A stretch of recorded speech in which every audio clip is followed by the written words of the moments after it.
गरीब का जादुई मिट्टी का चूल्हा। सुबह सुबह ललिता आंगन में चूल्हा लीप रही होती है, तभी अमीर पड़ोसन कथा मिठाई लेके आती है। ये लो ललिता, लड्डू खाओ, देसी घी के बने हुए हैं। मगर कथा बहन, ये लड्डू किस खुशी में बांट रही हो? मेरे घर में 4 बर्नर वाला मॉडर्न गैस चूल्हा आया है, तो बस सोचा पड़ोसियों से खुशी बांट लूं। मगर अभी हाल फिलहाल में लगभग 6 महीने पहले तो आपने गैस चूल्हा खरीदा है। हाँ, मगर वो 2 बर्नर वाला चूल्हा था और मैं उस पर खाना बनाकर बोर भी हो गई थी। अब नए मॉडल का चूल्हा निकलेगा तो हम अमीर लोग ही खरीदेंगे ना। अच्छा, अब आई हैं तो चाय पी कर जाइएगा। इस पर कथा रघुवंशी नाक से कोड़कर बोलती है। नहीं, रहने दो ललिता, वैसे भी तुम्हारा ये मिट्टी का चूल्हा, तुम मिट्टी, तेल और गोबर के उपले से जलाती हो, मुझे स्मेल आती है। तुम भी छोटा मोटा गैस चूल्हा खरीद लो, फिर चाय पीने आऊंगी। अच्छा, चलती हूँ, बाकी लोगों को लड्डू बांटने हैं। अरे ललिता बहू, 2 घूंट चाय तो पिला दे, आज तो बड़ी देर लगा दी तूने। जी बाबूजी, बस चढ़ा रही हूँ चाय अभी। दुखी मन से ललिता चूल्हे पर चाय चढ़ा देती है। एक तो खुला आंगन, ऐसे में मिट्टी के चूल्हे पर खाना बनाना कठिनाई और चुनौती भरा मंजर होता है। ललिता का ससुराल बहुत गरीब तबके का था। जब से वह शादी होकर आई थी, मिट्टी के चूल्हे में ही खाना बनाती थी, चाहे फिर धूप छाए, बारिश आए या धुआं हो। रोजाना की तरह बेचारी धुएं और तपिश में रोटी बना रही होती है। तभी राकेश उखड़े मिजाज में बोलता है। ललिता, अभी तक तुमने डिब्बे में रोटी भी नहीं डाली, आज तो आधा दिन लगा दिया तुमने। हद है यार, रहने दो, आज रोटी लेके नहीं जाऊंगा। अरे राकेश, क्यों बहू पर ऐसे पिनक रहा है? कोई गैस चूल्हा थोड़ी है जो फट से जल जाएगा, मिट्टी का चूल्हा है, आंच जलने में हो जाती है देरी कभी कभी। अब बहू ने रोटी बना दी है तो ले जा। ललिता डबडबाई आंखों से रोटी का डिब्बा दे देती है, पर इसमें पूरा दोष राकेश का भी नहीं था। घनघोर गरीबी में उसकी हर दिन की एक ही चिंता रहती, मजदूरी का काम मिल जाए तो परिवार का पेट भर जाए। इसी तरह सिलसिला जारी था। माँ जी, बाबूजी, आप दोनों को एक और रोटी दूं? अरे नहीं बहू, रहने दे, मेरा तो 2 रोटी में ही पेट भर गया है। माँ जी, आपकी थाली में 1 रोटी डालूं?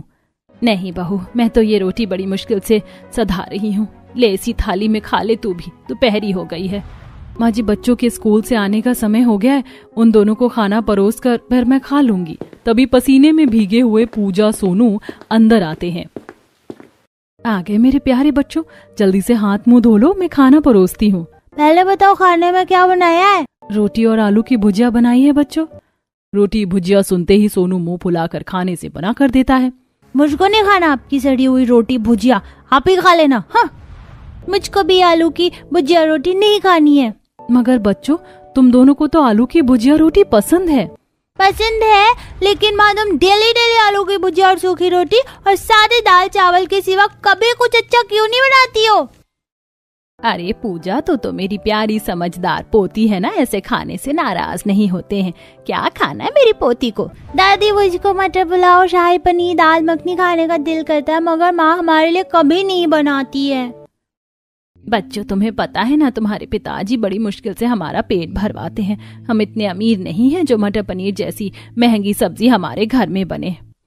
तो फिर हमारे लिए हलवा पूरी बनवा दो ना दादी। सोनू जैसे ही दबदबाई आंखों से हलवा पूरी खाने की इच्छा जताता है, गरीब रेवती, हरि प्रसाद और ललिता का दिल पिघल जाता है। बहू जा, थोड़ा 2-4 कचौड़ी और हलवा बनाकर दे दे, दोनों बच्चों का दिल रह जाएगा। जी माँ जी। ललिता कड़ी धूप में आंगन में आकर हलवा पूरी बनाने में जुट जाती है। हे भगवान, इस मिट्टी के चूल्हे पर पकवान बनाना राई के पहाड़ बनाने जितना कठिन है। शुक्र है भगवान का हलवा तो तैयार हो गया, जल्दी से पूरी छान लेती हूँ। ललिता पूरी तलने लगती, तभी एकदम से मिट्टी का चूल्हा टूट जाता है, तेल से भरी कढ़ाई पलट जाती है। तभी सास रेवती दौड़ कर आती है। अरे बहू, तू ठीक तो है? तेल का छींटा तो नहीं पड़ा? नहीं माँ जी, मैं ठीक हूँ, मगर चूल्हा टूट गया, अब खाना किस पर बनेगा? कोई बात नहीं बहू, नया चूल्हा बना लेंगे। बड़ी अनहोनी होने से टल गई, केवल चूल्हा टूटा है। माँ जी, दोनों बच्चों के खाने लायक हलवा पूरी बन गई है, मैं परोस देती हूँ, फिर जंगल चली जाऊंगी। मिट्टी भी लेकर आना और ईंधन के लिए लकड़ियां भी। ललिता हलवा पूरी की थाली सजाकर जैसे ही जाने लगती है, उसकी नजर पड़ोसन के दरवाजे पर जाती है, जहाँ एक बड़ी गरीब कुबड़ी कोढ़ी बुढ़िया खाना मांग रही थी। बेटिया, भगवान के लिए 2 रोटी खिला दो, बहुत भूखी हूँ, भगवान तुमको बरकत दे। हे भगवान, ये बुढ़िया कितनी ढीठ है, मेरे घर में तुझको खिलाने के लिए कुछ नहीं है, चल भाग भाग यहाँ से। कथा उस बुढ़िया को दुत्कारते हुए धक्का मार देती है, जिससे उसके कोढ़ के फोड़े छिल जाते हैं। तभी ललिता आकर उठाती है। अम्मा, आप ठीक तो है ना? आपके घाव से तो खून बह रहा है, आप मेरे घर चलिए। अरे ओ ललिता, इस बुढ़िया के शरीर पर कोई आम घाव नहीं है, बल्कि कोढ़ है। ये बीमारी फैलती है। अरे मत छू इसे, वरना तू भी ग्रस्त हो जाएगी। ललिता कथा की एक बात नहीं सुनती और तरस खाकर उस बुढ़िया को अपने घर लाती है और उसके घावों पर मलहम लगाती है। वहीं दोनों बच्चे अपना खाना उसे परोस देते हैं। ये लो दादी अम्मा, आप ये हलवा पूरी खा लो। भूख से बेहाल बुढ़िया झट से पूरी हलवा खा लेती और दोनों बच्चे टुकुर टुकुर देख रहे थे। ललिता ने रोते हुए कहा, बच्चों, अब तो घर में खाने को कुछ भी नहीं और चूल्हा भी टूट गया। आज खाना नहीं बन पाएगा। कोई नहीं माँ, हम भूखे रह लेंगे। उनकी बात सुनकर बूढ़ी अम्मा अपनी पोटली में से मिट्टी निकाल कर देती है। सुनो बेटी, मेरे पास इस खाने का मोल चुकाने के लिए और कुछ नहीं, केवल ये मिट्टी है। तुम इससे चूल्हा बना लेना, ये चूल्हा फिर कभी नहीं टूटेगा। मैं चलती हूँ। बुढ़िया ललिता को मिट्टी देकर चली जाती है। ललिता उस मिट्टी से चूल्हा तैयार करती है। जैसे जैसे मिट्टी सूखती है, चूल्हा खरे सोने की तरह चमचमाने लगता है। तभी रेवती टोकती है, ललिता बहू, ये चूल्हा कौन से अनोखी मिट्टी से बनाया है? देख, कुंदन की तरह चमक रहा है। खैर, अब खाना चढ़ा दे, राकेश भी लौटने वाला होगा। जी माँ जी। जैसे ही ललिता चूल्हे पर भगोना चढ़ाती है, बर्तन लबालब लजीज शाही पनीर से भर जाता है, जिससे पूरा का पूरा गरीब परिवार अचंभा करने लगता है। हायला माँ, ये चूल्हा तो दिन के चिराग की तरह जादू करता है। बहू, ये कैसा चमत्कार था? मैं भी उलझन में हूँ माँ जी। मैंने तो पतीले में कुछ पकाया भी नहीं, फिर पनीर की सब्जी से कैसे भर गया? ललिता चूल्हे की माया को थाने के लिए फिर से एक खाली बर्तन चूल्हे पर रखकर इच्छा मांगती है। मैं चाहती हूँ कि अभी के अभी इस बर्तन में शाही टुकड़ा मिठाई आ जाए। जादुई चूल्हा अपना चमत्कार दिखाता है और देखते ही देखते बर्तन स्वादिष्ट शाही टुकड़े से भर जाता है। सबकी आंखों में खुशियों की चमक छाई थी। इसका मतलब माँ जी, वो अम्मा भगवान का भेजा हुआ दूत थी जो हमारी परीक्षाएं लेने आई थी। देर ही सही बहू, ऊपर वाले की बरकत हमारे परिवार पर हुई है, तभी तो इस जादुई चूल्हे से हमें नवाजा है। बारी बारी से पूरा गरीब परिवार अपनी पसंद का खाना मांगता है। ए जादुई चूल्हे, मुझको मालपुआ और राज कचौड़ी खाना है। ससुर तरसते हुए जैसे ख्वाहिश जाहिर करता है। पूरा घर जादुई चूल्हे की सुनहरी रोशनी से प्रकाशमान होता और ढेर सारे मालपुए पकवान आ जाते हैं। कुछ देर बाद राकेश जब घर लौटता है तो उसे इस बारे में पता चलता है, तो वह भी खुशी से फूला नहीं समाता है। ऐ मेरे जादुई चूल्हे, मुझ गरीब गृहिणी की सूनी रसोई को अनाज के भंडार से भर दो, ताकि आज के बाद मेरी रसोई में कोई कमी घटी ना रहे। तभी चूल्हे में से एक आनंद भरी आवाज आती है, जो हुक्म मेरे आका, भर जाए चावल, भर जाए आटा, आ जाए दाल, हो जाओ माला माल। देखते ही देखते ललिता की गरीब टूटी फूटी रसोई का नक्शा बदल जाता है। अनाज किस्म किस्म की दाल सब्जी भरपूरी से भर जाती है। ललिता, आज के बाद तुम्हारी रसोई के अन्न के खते सदा भरे होंगे। कोई कभी घटी तुम्हारे डेरे के निकट नहीं आएगी। मेरा इस्तेमाल कर और बदल लो अपनी तकदीर। अंत में ललिता सूझबूझ के साथ जादुई चूल्हे का सदुपयोग करती है और होटल खोल लेती है, जहां तरह तरह के खाना और व्यंजन खाने के लिए लोगों की भीड़ जुटने लगती है, खास करके उसके चूल्हे की रोटी खाने के लिए। शहर से अच्छे खासे संपत्ति वाले भी मीलों का सफर तय करके आते। इस तरह ललिता अपने परिवार के गरीबी दुख कष्ट को दूर करके एक सफल गृहिणी के तौर पर मिसाल कायम करती है। खाना बनाने का ऐसा गार्डन में तो मजा ही कुछ और है, लेकिन सर्दी भी है। ये तुम यहाँ क्या कर रही हो? भाभी वो मैं। ये गार्डन में खाना कौन बनाता है? वो भी दिखा दी ना तुमने अपनी औकात लड़की, कि तुम गरीब ऐसे ही होते हो। हर एक घर में किचन नहीं है जो यहाँ आ गई। मलिका को देखकर सोनल की मानो जान निकल गई, लेकिन सोनल ऐसे गार्डन में खाना क्यों बना रही थी? क्या उसकी कोई मजबूरी थी या कुछ और? अब मलिका क्या करेगी? इतने सारे सवालों के जवाब जानने के लिए कहानी में पीछे चलते हैं। विकास, मैं तुम्हें बहुत पसंद करती हूँ, लेकिन मुझे नहीं लगता कि तुम्हारे इतने बड़े घर में मैं रहने के लायक हूँ। कहाँ तुम और कहाँ मैं, हम दोनों के रिश्ते को कोई स्वीकारेगा नहीं। जहाँ दिल राजी वहाँ रब राजी, और जहाँ रब राजी वहाँ फिर सब भी राजी हो ही जाते हैं। तुम चिंता क्यों कर रही हो सोनल? तुम ही वो लड़की हो जो मेरे लिए बेस्ट है। मैं बस 5 मिनट में तुम्हें लेने आ रहा हूँ, रेडी रहना। पर सोनल मेरी बच्ची, किससे बात कर रही थी तू? कुछ नहीं बाबा, वो मैं तो, आप मुझे गलत मत समझना। नहीं बेटा, मैं तुझे गलत नहीं समझ रहा हूँ, बल्कि मैं तो काफी खुश हूँ। तूने अपने लिए खुद ही सही इंसान को चुन लिया। सच बाबा, बाबा वो आज मुझे लेने आ रहा है। अपने आशीर्वाद के साथ मुझे विदा करेंगे ना? जरूर करूंगा। मेरा आशीर्वाद तो हमेशा ही मेरी सोनल के साथ है। सोनल एक गरीब लड़की थी जो कि एक अमीर परिवार के लड़के को पसंद कर बैठी थी। आज वही लड़का सोनल को हमेशा के लिए अपने घर लेकर जाने को आ रहा था। कुछ ही देर बाद विकास सोनल के घर पहुंच गया, जहां उन्होंने शादी की और सोनल के बाप का आशीर्वाद लेकर वो दोनों ही अपने घर की तरफ को निकल लिए। वाह, कितना सुंदर फूलों और हरियाली से भरा हुआ गार्डन है। विकास, क्या यही हमारा घर है? हाँ सोनल, यही है हमारा प्यारा घर। वो देखो, कितना बड़ा हवेली जैसा घर है। हवेली जैसा नहीं, ये हवेली ही है। अच्छा चलो अब गाड़ी से उतरो। मुझे डर लग रहा है विकास, तुम्हारे घर वाले मुझे। ओहो सोनल, मैं हूं ना, कुछ नहीं होगा। विकास ने सोनल का हाथ पकड़ लिया और वो उसे अपने घर के अंदर लेकर गया, जहां उसकी बहन ने अपने भाई को एक लड़की के साथ आते हुए देख लिया और उसने अपनी माँ और भाभी को इस बारे में बता दिया। अच्छा, तो तुम दोनों 4 सालों से एक दूसरे को जानते हो? तुमने मुझे इस लड़की के बारे में एक बार भी बताना जरूरी नहीं समझा विकास? माँ बस डरता था कि कहीं आप मना न कर दो। वैसे माँ, सोनल बहुत अच्छी लड़की है, आपको कभी भी शिकायत का मौका नहीं देगी। आप इसे एक मौका दे दो। ठीक है, दे देती हूँ। वैसे भी अब तो कुछ और किया नहीं जा सकता है, आखिर सोसाइटी में हमारी भी कोई इमेज है। मम्मी जी, आप कुछ मत बोलो मलिका, मैं कुछ सोचकर ही फैसला कर रही हूँ। ठीक है लड़की, क्या नाम बताया था विकास ने? हाँ सोनल, स्वागत है हमारे घर में तुम्हारा। भावना ने बिना किसी हाय हाय या किचकिच के अपनी बहू को घर के अंदर बुला लिया। भावना या उसकी बेटी राधा को तो सोनल से कोई दिक्कत नहीं थी, लेकिन मलिका जो कि भावना की बड़ी बहू थी, उसे सोनल का घर में आना जरा सा भी पसंद नहीं आया। नमस्ते माँ जी। नमस्ते, आ गई तुम बहू? जी। ज्यादा डरो नहीं।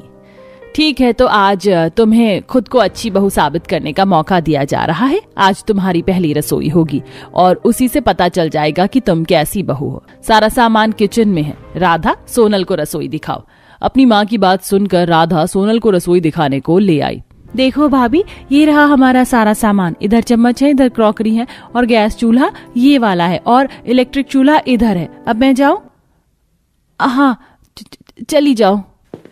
हे भगवान, सिलेंडर, बिजली का चूल्हा, इन्हें तो देखकर ही मेरा दिल सीने से बाहर आने को तैयार है। हे भगवान, मैं यहाँ खाना नहीं बना सकती हूँ। सोनल का वहां दम घुट रहा था, उसे चक्कर भी आ रहे थे। ऐसे में वो रसोई की खिड़की पर आ गई और हे भगवान, अरे कितना सुंदर गार्डन है। फूल, पेड़ पौधे, हरी हरी घास। ठीक है, सोनल ने ऐसे बोलकर रसोई से सारा सामान उठा लिया और उसे लेकर वो गार्डन में आ गई। सर्दी का मौसम था, हवा चल रही है और इस गार्डन में तो ये और भी ठंडी ठंडी लग रही है। लेकिन कोई नहीं, अब मैं यहीं पर खाना बनाऊंगी। तो सबसे पहले मुझे चूल्हे के लिए 2 ईंट कहाँ मिलेंगी? सोनल इधर उधर ईंट ढूंढने लगी। घर की बैक साइड में कुछ ईंटें पड़ी हुई थी जो कि सोनल ने उठाई और उसके बाद उसने चूल्हे में जलाने को लकड़ी ढूंढना शुरू किया। भगवान, यहाँ तो खाना बनाने के लिए अच्छी कसरत हो गई। अब ये लकड़ी कहाँ से लूं? अरे हाँ, सोनल घर के बाहर आई। सड़क के किनारे एक सूखा हुआ पेड़ था, उसने छिपकर उसकी लकड़ी ली और फिर उसने गार्डन में चूल्हा जलाकर खाना बनाना शुरू किया। खाना बनाने का ऐसा गार्डन में तो मजा ही कुछ और है। ये तुम यहाँ क्या कर रही हो? भाभी, भाभी वो मैं। ये गार्डन में खाना कौन बनाता है? वो भी दिखा दी ना तुमने अपनी औकात लड़की, कि तुम गरीब ऐसे ही होते हो। अरे घर में किचन नहीं है जो यहाँ आ गई। ठहरो। अरे माँ का फोन। मलिका अपनी माँ का फोन देखकर वहां से चली गई। सोनल मलिका को देखकर भी अंदर नहीं गई और उसने सारा खाना वहीं बनाया। भाई वाह, मजा आ गया, इसको कहते हैं खाना। सोनल बहू, तूने साबित कर दिखाया कि तू विकास की पसंद है। सच में भाभी, सो गुड। शुक्रिया। सोनल आज बहुत ज्यादा खुश थी क्योंकि उसे ससुराल में अपना लिया गया था। वहीं मलिका उससे मन ही मन जल रही थी। ऐसे ही अगली सुबह। A few deep breaths more. ये कैसी सी स्मेल है? You idiot! वो भाभी, क्या है ना, मेरा चाय का दिल हो रहा था। पूरी कांप रही हो और तब भी तुम्हें यहीं पर चाय बनाने को मिली थी। कितना कोहरा है, ये गार्डन है, किचन नहीं। मैं यहाँ वर्कआउट के लिए आती हूँ और तुम हो कि गार्डन में अपनी रसोई बनाए हुए हो। दफा हो जाओ यहाँ से। और अगर आइंदा मैंने तुम्हें यहाँ खाना बनाते हुए देखा ना तो माँ को बता दूंगी। मलिका को गुस्से में देखकर सोनल वहां से आ गई, लेकिन दोपहर के वक्त वो फिर से गार्डन में वहीं आ बैठी और वहां पर एक बाल्टी में पानी लिए बर्तन धोने लगी। अभी तक सर्दी का कोहरा कब नहीं हुआ, दोपहर हो गई। अब तो मलिका भाभी आराम कर रही हैं, यही सही मौका है, जल्दी से बर्तन धोकर बाहर ही खाना बना दूंगी। सोनल बर्तन धो ही रही थी तो वहीं दूसरी तरफ, ये कौन है और ऐसे भावना के गार्डन में क्या कर रही है? राह चलते लोग और पड़ोसी वगैरह सोनल को देख रहे थे, लेकिन वो बस अपने में ही मगन थी। उसने बाहर ही खाना वगैरह बनाया और सभी काम निपटा दिए। अगली सुबह जब मलिका वर्कआउट के लिए आई तो उसे मिट्टी नम और साथ में चूल्हे में कोयले मिले। ये जरूर मेरी नाक के नीचे कुछ करके गई होगी, अभी बताती हूँ। मलिका भाभी, यहाँ मेरे साथ आओ ना। राधा मलिका को अपने साथ ले गई, जिसकी वजह से वो उसे कुछ नहीं बोल पाई। लगातार ऐसे ही सिलसिला जारी था। सोनल सर्दी में किसी तरह मलिका की नाक के नीचे से गार्डन में अपने काम निपटा आती थी, जिसकी वजह से मलिका उससे कुछ बोल ही नहीं पाती थी। लेकिन ऐसे में ही एक दिन, भगवान कितनी अच्छी धूप खिल रही है। माँ जी भी घर में नहीं है और भाभी और राधा भी अपने कमरों में हैं। मौका अच्छा है। सोनल ऐसे बोलकर जल्दी से खाना बनाने को बैठ गई। अभी वो खाना बना ही रही थी कि तभी, सोनल बहू। जी जी जी जी माँ जी। हे भगवान, तू तो सच में ही गार्डन को रसोई बनाए हुए है। इसका मतलब मेरी पड़ोसन सही बोल रही थी। माँ जी वो, बस अंदर चल। माँ जी ये आज से नहीं है, पहले दिन से ही चल रहा है। ये आप सभी को गार्डन में खाना बनाकर खिलाती है। क्यों करती है तू ऐसा? अरे मैंने तुझे अच्छी बहू समझकर अपनाया था, लेकिन तूने हमारी आंखों में धूल झोंक दी। माँ जी, ना इसे सर्दी दिखाई देती है ना गर्मी। बस करो भाभी, मैंने बाहर खाना किसी शौक में नहीं बनाया, मेरी मजबूरी थी। क्या मजबूरी थी? माँ जी, मैं रसोई में काम करने जाती थी, कोशिश करती थी कि यही खाना बना लूं, लेकिन माँ जी मुझे गैस, चूल्हे, बिजली की चीजें और सिलेंडर को देखकर डर लगता है। ऐसा लगता है कि जैसे ये चीजें मेरी जान ले लेंगी, क्योंकि मेरी माँ की जान एक गैस चूल्हे ने ही ली थी। सोनल की बात सुनकर सभी बस कुछ देर से शांत से हो गए और फिर भावना बोली, तो ये बात है, लेकिन बहू तुझे हमें इस बारे में बताना चाहिए था ना। अब अगर तू ऐसी हरकतें करेगी तो हम तो गुस्सा करेंगे ही।